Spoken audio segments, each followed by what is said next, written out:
America's national parks are often called the crown jewels of the wilderness, covering over 80 million acres of pristine beauty.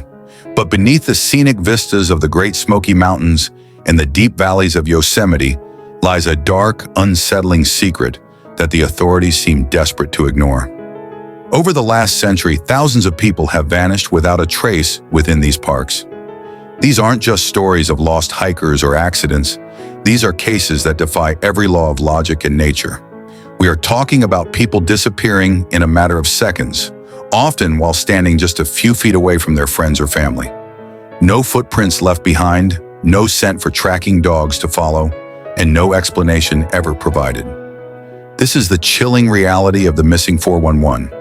And once you understand the patterns, you will never look at the great outdoors the same way again.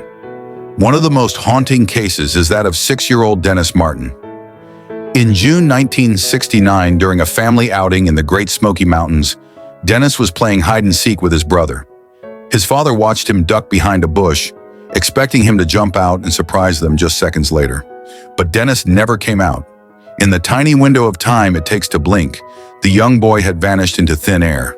What followed was the largest search and rescue operation in the history of the National Park Service, involving thousands of volunteers and even the elite Green Berets. Despite the massive manpower, they found absolutely nothing.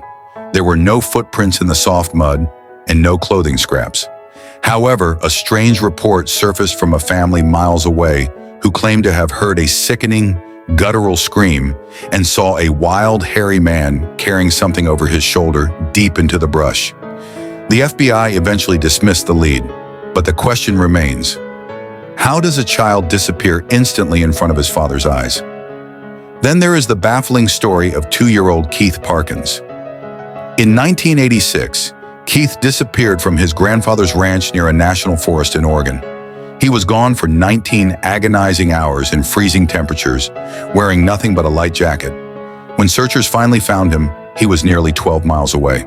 To reach that location, a toddler would have had to cross 2 mountain ranges, navigate several barbed wire fences, and trek through deep, icy creeks, all in total darkness.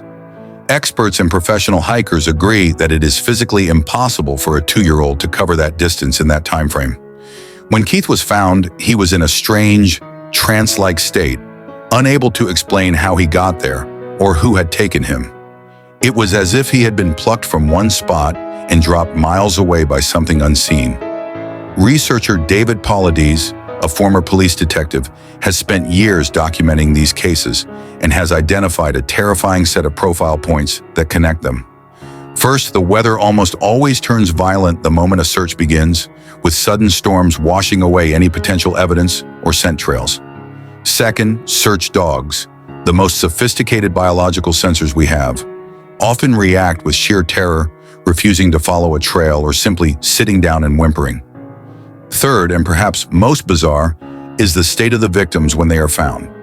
Many are discovered in areas that were searched multiple times before, or in locations that are physically impossible for them to reach. Often their shoes and socks are missing, yet their feet show no signs of trauma from walking miles over rough terrain.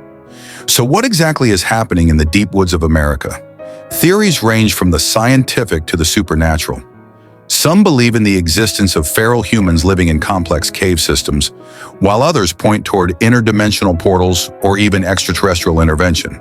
The National Park Service refuses to keep an official database of these disappearances, claiming it is too expensive to track. But for the families left behind, the silence is a haunting reminder that some mysteries may never be solved. Next time you step into the wild, remember to stay on the trail, keep your loved ones in sight, and never assume you are alone. Because the woods are vast, they are ancient, and they are always watching. What do you think is hiding in the shadows of our national parks? Leave your theories in the comments below, and if you found this deep dive chilling, hit the subscribe button for more mysteries from the edge of reality.